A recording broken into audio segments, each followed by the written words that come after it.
How's it going, everyone? Let me know if you can hear me since I've had a little bit of mic troubles recently. Hope you're doing well. Nick should be on here in just a second, and Aaron Marburg as well. So just wait. There he is. Aaron, you're being promoted to panelist right now. Let's try that again. There he is. Let me add All right, I got promoted. You are officially promoted. All right. I'm also promoting Nick too, so let's see. How's it going? Doing all right. How are you doing? I am doing pretty well, all things considered. I feel like it's a relative question these days, right? Yeah, I feel like you have to throw in the all things considered, otherwise you sound kind of insensitive. If you're like, I'm doing great, life is so awesome. Wait. Great. Doing great is couched with the fact that I'm absolutely stir crazy because I haven't left my house in God knows how many days. Yeah, no reason to count. That's fine. A lot of days. Well, cool. Well, thanks for coming back on. Appreciate it. Yesterday, Kim and I, my wife and I, were talking about how back in February we were in Hawaii and how that feels like forever ago. So I'm trying to channel Hawaii again with my crazy shirt today. So hopefully you guys can feel the sunshine from the combination of my incredibly pale skin contrasting with my Hawaii shirts. So with that in mind, when we chatted a couple weeks ago, we went through a few different buckets. We talked about just kind of a macro view of the economy. And then we got into kind of Bernstein's perspective on liquidity, solvency, and then basically fiscal stimulus. And of course, a lot has changed in that regard since. So I'd love to kind of revisit those buckets, if that's okay with you, and see if there's anything that has changed, and if from your guys' perspective, or we can just kind of, and I think it's relevant to understand what has changed, or if anything hasn't changed, why that's the case. So we'd love to kind of work through those buckets. There are a number of kind of new faces, names attending today. So if you wouldn't mind first kind of giving your spiel of who you guys are. Yeah, happy to do that. And then I'll dig in kind of a pseudo recap of a few weeks ago, and then talk about where we're at today. Because look, I mean, in this day and age right now, 2 weeks might as well be 2 years, right. It seems. So for the new faces that are listening in, my name, so I'm Aaron Marburg. I'm an advisor with Bernstein, or Alliance Bernstein. For those of you who aren't familiar with us, Alliance Bernstein is a global wealth management and research firm. We have again, global, we have offices all over the world. The other thing that I would share with you, I think that makes us really unique and in a really good position to talk about this right now is, look, our firm is narrowly focused on doing research and wealth management, period. So we're not a bank, we're not an insurance company, we don't trade our own capital for profit. We just do research and then leverage that on our clients' behalf. So, Dan knows this all too well. I mean, I pound the pavement on research over and over and over again because it's the cornerstone of who we are. It's what we've been known for over 50 years now. And we leverage that research network all over the world to form our own opinions and thoughts about economies and trends, both domestically and internationally, on down to how to think about investing in different companies and different pieces of the capital markets.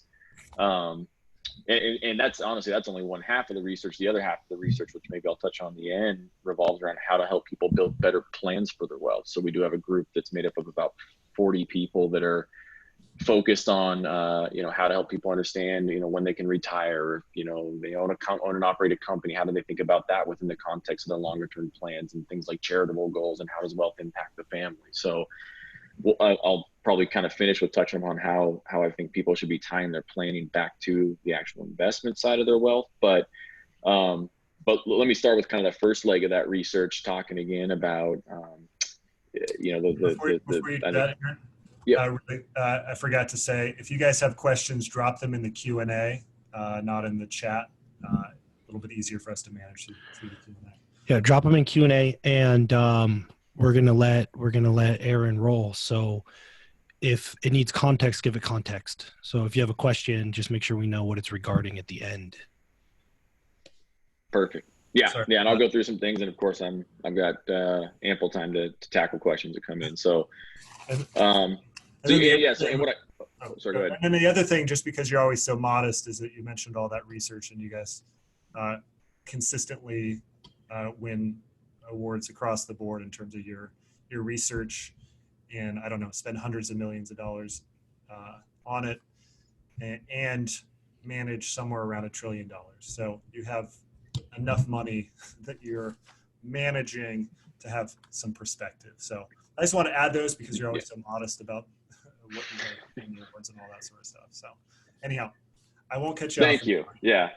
Well, and look, we do kind of joke that we're the biggest firm nobody's ever heard of, because the way we think about it is we don't advertise, right? You don't see us sponsoring golf tournaments or running TV ads or anything like that. The way we think about it is that we'd rather take quote unquote marketing dollars and pour that into the research, and then that that defaults to your point about, yes, our research platform across the board is consistently ranked number 1 or number 2 in every category we work in. So it gets back to, I think we are really well grounded to talk about what's going on right now. So what I thought I would do is I'll break this into a couple pieces. I'll talk a bit about the economy, talk about the markets, and then just share some things that we're doing, how we're thinking about it.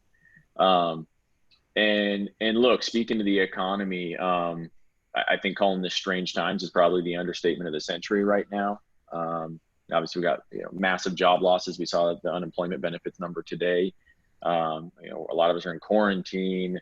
We don't want to minimize the health risk, and people are losing loved ones. There's economic challenges. We're in a bear market. I would argue that what's going on right now is mentally more challenging than 2008. But I would also say that this is not 2008. In that 2008 was a recession built around a potential collapse of the entire financial system.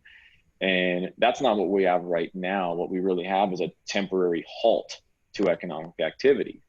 And I think that's fair to say. I do think this is temporary. This will be behind us at some point, but it is a halt to economic activity. And look, we're in a recession. I know I shared this, I think a couple of weeks ago, that was our thought. But I don't think there's any question about that. And I'll share some thoughts about how we're thinking about that. Look, we can't slap certain numbers on the economy right now because there are so many variables. But you mentioned, Dan, there were a couple things that we're keeping an eye on. 3 real key metrics that we're observing in light of this. One is liquidity risk. The second is solvency risk, and the third is public health. And look, liquidity risk, that revolves around, that's the 2008 concern. Does the plumbing of the financial system still work? Solvency risk has more to do with, all of us, people and small business. Do we have money in our pocket? Can we essentially keep ourselves afloat as we get through this? And then of course, public health revolves around the virus, the pandemic itself, and what sort of resolution might we see there.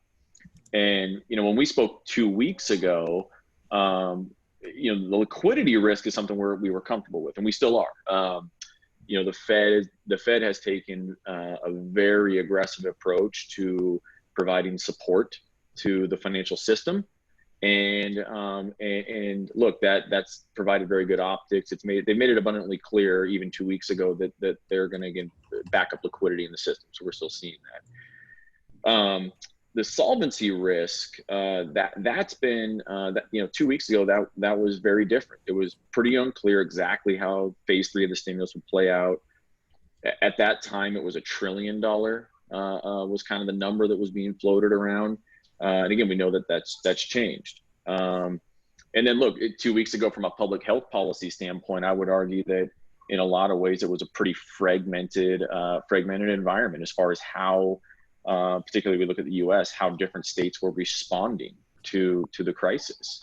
So look, yeah, a lot has changed because I think the liquidity risk in monetary policy, that's still pretty much the same, and that the Fed's taken a very aggressive approach through lowering rates, reactivated quantitative easing. They've activated a number of programs to support liquidity throughout the markets. But again, the fiscal policy to address solvency risk, that's changed quite a bit. We saw that, of course, the phase 3 became a $2 trillion plan, which is very sizable. Which I would also say that from an optics standpoint, that's a good thing as well, because it's a very big statement that says that from a congressional standpoint, they're ready to provide a lot of support to the economy. And let's be clear, this is triage to support the economy until we get past this. And again, I think you've had calls talking with people. I think people are probably pretty clear with what's in there. The direct payments, the PPE loans that can flip into grants. Bailouts for certain industries, which I know that's a bit of a dirty word ever since 2008. But what I would share is that, look, we need airlines when this is all said and done. We need to be able to travel, and there's been contingencies being slapped onto those bailouts that to ensure that those don't turn into executive paydays. So again, a lot's changed on that.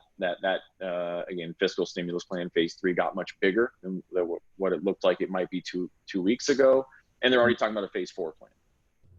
And then the public health policy standpoint, look, you've obviously also seen massive steps taken in that regards. 2 weeks ago, it was a really fragmented approach. Each state was taking a very some states were taking a very heavy-handed approach, whereas many weren't. And I think I saw the number was 80% of the country's on lockdown now.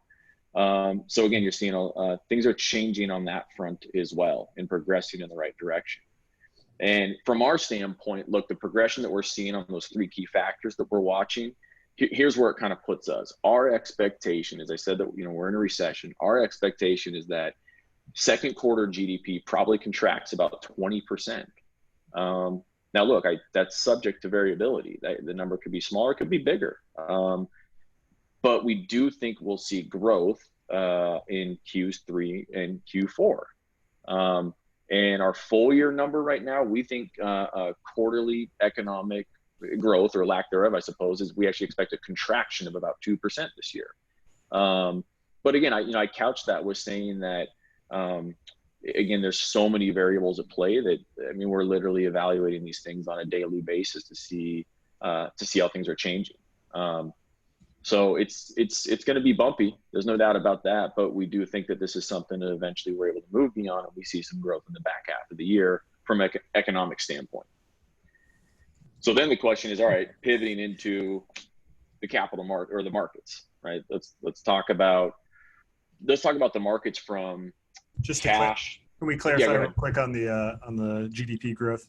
So when you're looking at GDP growth, you're comparing it year over year, correct? So we're talking Q2 relative to last year's Q2. Yeah, well, no. So we think. So you're talking about it's a relative to GDP figures last year, correct? Yeah. So we think, Q2 GDP will contract 20%. So again, that's a sizable contraction. But we're talking full year numbers. For the full year relative to last year, yes, we expect a contraction in the economy of 2% this year. Great. I just want to clarify that for folks, because if we're talking about a 20% decline in Q2 of this year, that's relative to Q2 2019. So when we get the 2%, was it 2% growth that you said in Q3 and Q4? That's not 2% on the 20% reduction. It's 2% relative to last year. So the better way to say this maybe is basically think about the economy this way, right? We think you got Q1 maybe kind of flattish, probably down at the end, right? And then Q2 is going to be just a drop off in the economy. But then we expect a rebound in Q3, Q4. And on the full year, we expect contraction in the economy for 2020 of about 2%. Perfect. Yep. Just wanted to clarify that. And then in our last conversation, we talked about kind of your guys' perspective on GDP growth for next year with respect to the U.S., but also in relation to Europe and to China. Have any of those numbers changed in terms of your guys'? Not particularly, but I mean, look, it's kind of it's a. I mean, look, it's still recession in most of the world. I think Europe in particular. We do think, I think I shared last time, that we do still think there'll be growth in the Chinese economy this year, but on a relative basis, very disappointing growth. I think the number was 4%, which for them is an utter failure. And for us, looking into next year, we expect at this point GDP growth next year of around 3.5%. But I think part of the thing that's important to remember too is that essentially what's you've had this kind of trend of economic growth going on, and what we're seeing now is we're going to see this cratering dip, and we do expect a rebound that'll help us recover and grow, but it's going to be a realignment of growth because we're not going to get quite back up to that trend line that we were already on, right? So we do expect a rebound growth, but it's going to be different. We're not going to be, it's not like 6 months from now we're going to say, okay, hey, we're right back where we were. It's going to take some time. Right. Because that 3.5% growth next year accounts for the 20% reduction from Q2. So relative to what the total size of GDP would be in 2021 compared to 2019, we're still net down. Exactly. Yeah. It's 3.5% growth can be great, but look, when you grow 3.5% from a much lower starting point, it's you're not back where you were. Great. All right. Sorry to derail again, but no, that's okay. That's okay. So then the question is, all right, how do you think about this as you pivot into the markets? And again, the way I kind of thought about this was you think about just the broad range of asset classes. Talk about cash, bonds, stocks, and then alternatives. Look, starting with cash, I mean, let's just be honest, cash is king right now. It's if it was 2 weeks ago when the sell-off was particularly violent, if it wasn't cash, it was sold. Period. I mean, everything. It didn't matter. If it wasn't cash, it was sold. And I'll just look, money market yields are going to go to zero, right? They're still going to be stable. They're going to provide what you want. The Fed has backstopped the money market with a ton of liquidity. So money market funds will give you what you want as far as protecting capital, but there's going to be no earnings in that space. And that's because there's a massive amount of demand there coupled with interest rates being slashed to zero. That's just the reality of what we're in. And we saw this back in 2008, very similar thing.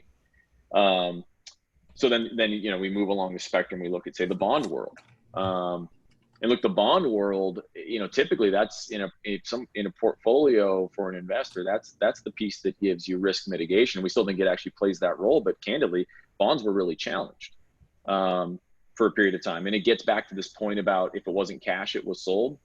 Bonds were part of that. Bonds were sold off pretty aggressively a few weeks ago. And bonds are a relatively inefficient market when you compare to, say, stocks. And what was happening was, you had good high credit quality bonds. If you wanted to sell them, you had a bond that was worth $100. You were having to take a 5 or a 10% haircut to be able to get out. So you saw markdown in valuations in the bond space, but it was much more of a technical thing in nature. And we've actually already seen quite a rebound in bond pricing since then. But look, a lot of sellers and forced sellers that had to sell bonds to get out, to get liquidity. They got crushed from a pricing standpoint. Then we look at the stocks. Look, obviously we know the stock market's been incredibly volatile. One thing I would say is that there is a lot priced into the market with the dip that we've already seen. If we look at the total economic output for the U.S. of around $21 trillion, if you take the most pessimistic, you look at consensus economic forecasts and take the most pessimistic forecast, they suggest that you see a 7% contraction in the economy this year. That would imply $1.5 trillion getting taken out of the U.S. economy. At the depth of the sell-off, when the markets were down about 35%, you'd taken about $35 trillion out of the market. So essentially the markets had priced in 8x the economic damage that was being reflected in the most pessimistic of outcomes. So my whole point of this is like, look, I won't call a bottom. I never will. I think most people that try to call bottoms are they're going to pull their foot out of their mouth. But what I would say is that, look, stocks are a heck of a lot cheaper today than they were 2 months ago.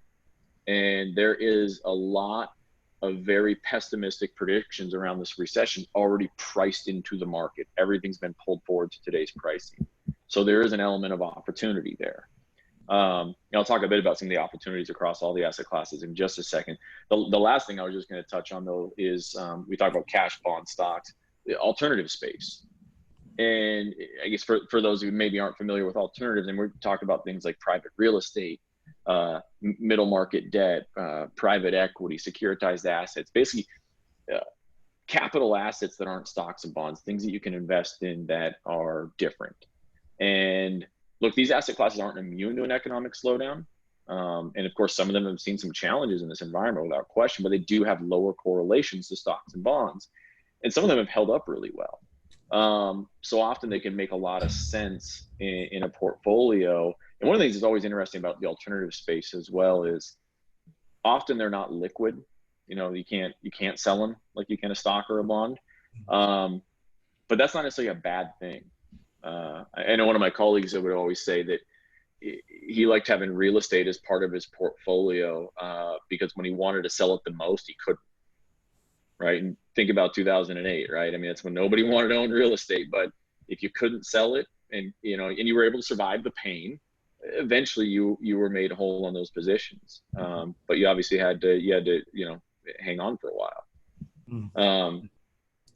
So look, yeah, across the markets, that's kind of how we're thinking about these asset classes. So then the question becomes, what are we doing from an opportunity standpoint? How are we thinking about this? And I would say both from a risk management standpoint and an opportunity standpoint. I said I won't call the bottom, and I wouldn't be shocked if a lot of this volatility persists for a while, right? There's still a lot of things we don't know. So, look, from a risk management standpoint, I can tell you one thing. One of the things we're doing, we have a unique tool that we use for our clients to manage risk in portfolios where we can throttle their exposure to things like stocks and bonds, and we can also manage specific exposure around things like, interest rates or different currencies. And I know we've been using that tool to pull back our clients' exposures to stocks. Very importantly, we're doing that not because we want to pull back exposure to stocks and then get back into the bottom. It's a risk management tool. We pulled back exposure to stocks because we still think risk is elevated, and we don't think we're being compensated for absorbing that much risk. Look, again, bonds play the role of being a risk mitigator, but we've actually also been very active in the bond space to manage risk in two ways. One, I mentioned earlier that there were a lot of forced sellers in the marketplace and people were having to take massive haircuts on bonds. Typically in a client's portfolio, if you've got a balance of some amount between stocks and bonds, big market movements will change that balance, and you would want to kind of rebalance your proper long-term target.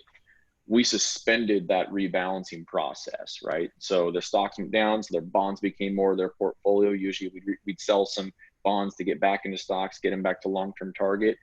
We suspended that process because A, we wanted to actually hold some more bonds from a risk management standpoint, but B, we didn't want to be that forced seller. And in fact, opportunistically, I said that, bond sellers were having to take these 5 and 10% haircuts.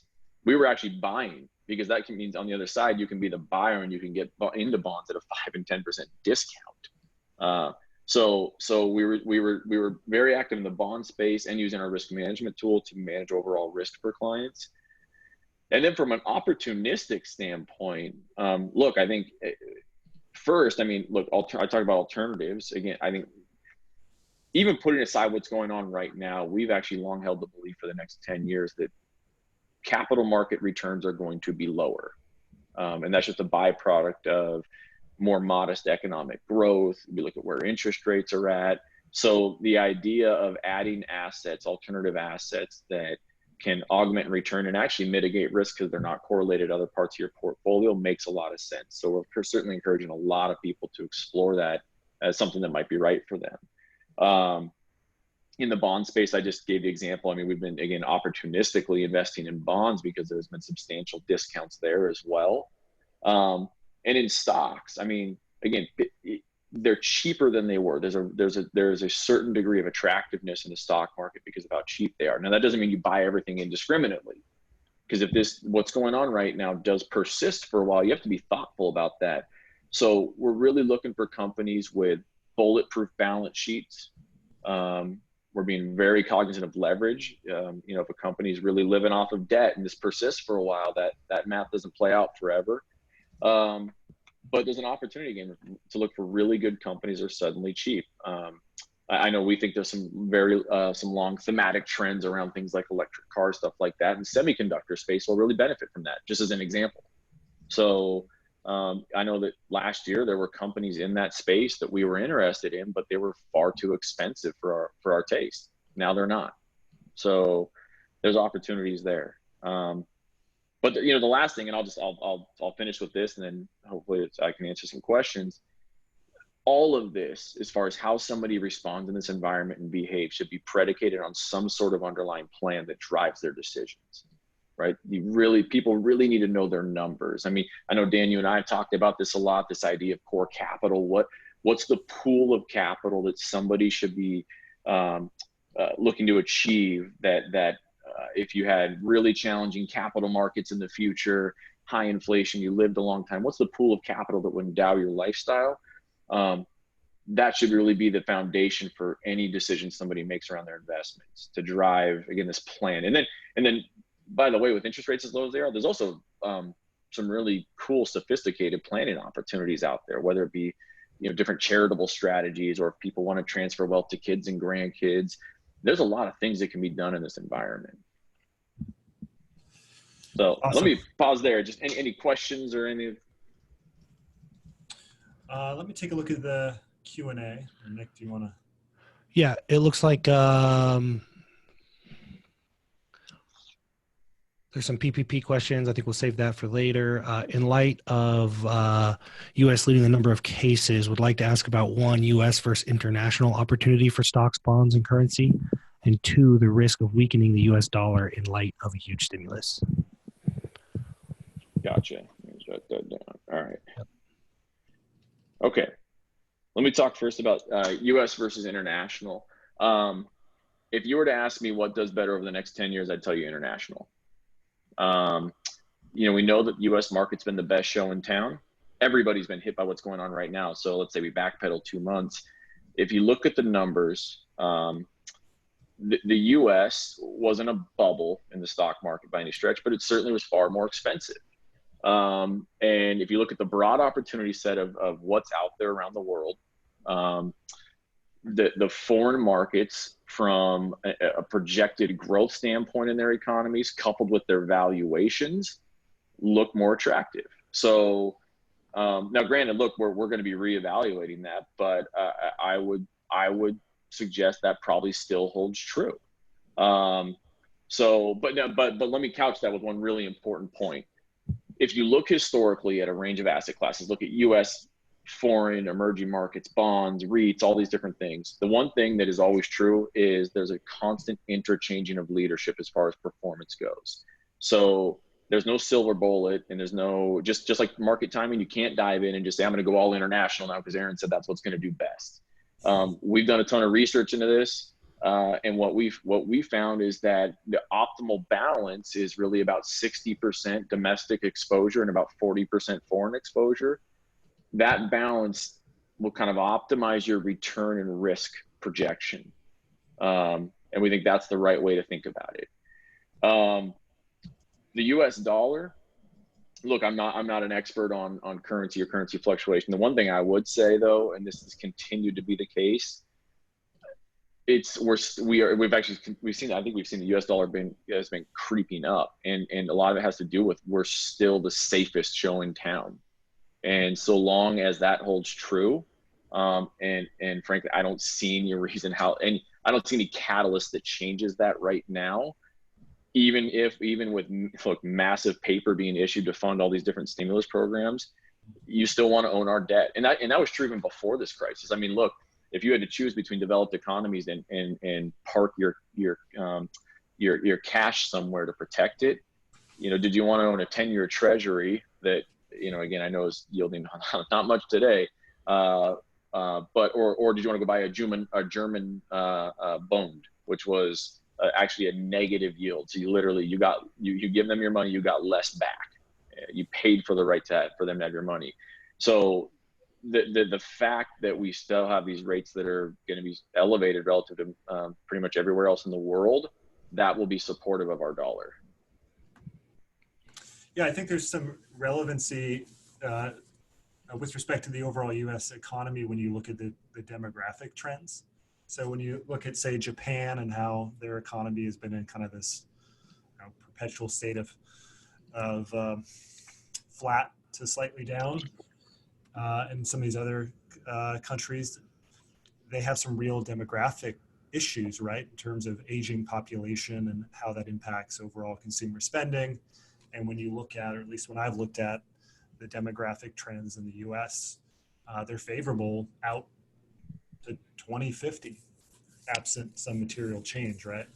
And so that's largely factored into kind of this overall sense that for the next 2 to 3 decades, as long as the demographic trends stay favorable, that the U.S. continues to be kind of in the power position, subject to some material thing. Yeah, go ahead. Well, I was just saying, yeah, and look, and the only real challenger that's ever existed for quite a while now has been China, but they've never really made much headway into replacing us as the reserve country, for reserve currency and storing paper. Because at the end of the day, there's still a lot of concern around the structure of their government. Are you really getting clear facts, accurate data? I mean, there's far too many concerns, I think, underpinning that economy that would lead people to hesitate at suddenly saying, yeah, that's going to be the place to store my capital and protect it.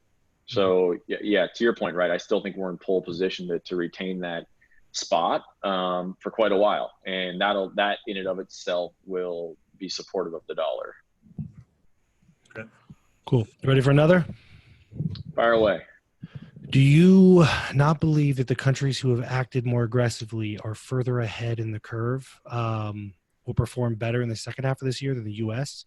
Our projections show the economic freeze in the U.S. may well last into the third quarter, whereas other territories are readying to reopen in a matter of weeks. No, I think there's some truth to that. Look, I think some other, you've seen examples, South Korea has taken a very targeted approach to testing and containment. Look, I know there's a lot of debate around the data out of China, but they took a very heavy-handed quarantine approach, and you are seeing their economy start to spin up. Look, you're seeing improvement in the numbers in Italy. I know it's a very challenging situation, but yeah, look, I think there's some truth to the fact that if some of these other places are able to move beyond this quicker, that they'll be in a better position. Now, we have to bear in mind that it is a globalized economy. I talked about China starting to spin up their economy. That's true, but using them as the example, right? They're also still predominantly an exporter, and who's going to buy, right? A lot of the economy around the world is still on lockdown. So while they are starting to pick up activity, progressively, yes, we need the entire world to start to grow again. But I think there's very much some truth to that question that, yes, some other markets may pick up sooner than the U.S. just on account of the fact that they're probably further along than us in this process. Yep, that makes sense. Do you have a view on USD versus GBP for the rest of the year, forecast for the rest of the year? Oh, versus the British pound? Yeah, British pound. GBP. Yeah. I really don't. Again, that's just not an area of my expertise, so I'd just be guessing if I took a stance there. The one thing I would say goes back to my bigger point is that, again, just U.S. dollar is going to continue to be the reserve currency for the time being, and we're seeing more and more data suggest that the UK is they're struggling right now with the pandemic. They're starting to really recognize that they are behind the curve. Just bearing that in mind, it probably suggests that the U.S. dollar continues to get strength, but again, that's just me speculating. Cool. The rest looks like stuff for Dan with the loan and the PPP. Cool. I'll leave that one to you, Dan. You want to jump in and walk through the process for applying for the PPP? We actually, well, by the way, so I'll holster my modest, my modest position about our firm, because I talked about that research group earlier, and like you've met Richard Weaver, for example, who's a national managing director that heads up our practice centered on working with business leaders. So he's actually put together a lot of thought leadership in the last couple of days around all the provisions, and in particular the PPP loans and what's come out of that. So. Full disclosure, I actually literally got a bunch of that information yesterday. I haven't dug through all of it myself, but I think we are going to be trying to just project some information and just, obviously do the things that we can be helpful in that space. So yeah, it's something that we're familiar with, but yeah, I'm not an expert.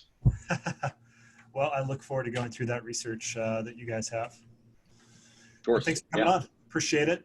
And we'll catch up soon. My pleasure. Yeah. I'll send you, by the way.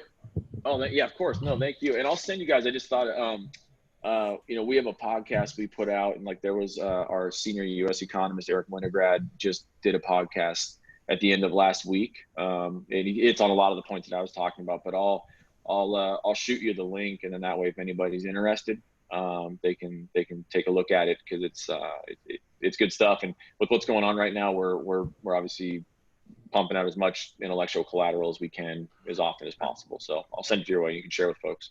Yeah, real quick. What is the name of the podcast? Do you have it off the top of your head? Oh, Pulse. Bernstein Insights. There's a couple of subcategories. Sorry. So I always forget the primary name. Now I'm just looking it up. Is it on iTunes and stuff, or is it through you guys? Yep. Yeah. It's on iTunes. Make sure I got I think it's Bernstein Insights, if this thing will load. There you go. Yeah. Bernstein. Go ahead. Sorry. Oh, so yeah, Bernstein Insights. Cool. So I'll send you the link for that. Of course, my pleasure. Appreciate about your recent live stuff. Is normally it's so polished, so I've really enjoyed seeing all the like managing directors in their home offices with like trying to figure out the camera angle just right, and it's been great. Normally they are so polished, so it's been kind of fun to see these. You know me, this is a treat, right? I'm not wearing a suit. This is these are it's real strange days when I'm not throwing the suit on. So yeah. Totally. Great. Well, thanks again for coming on. We'll let you go, and we'll switch gears and talk about the PPP and that process and all your guys' questions on disaster loans. So thanks, Aaron. Sounds good. Thanks, guys. All right. Talk soon.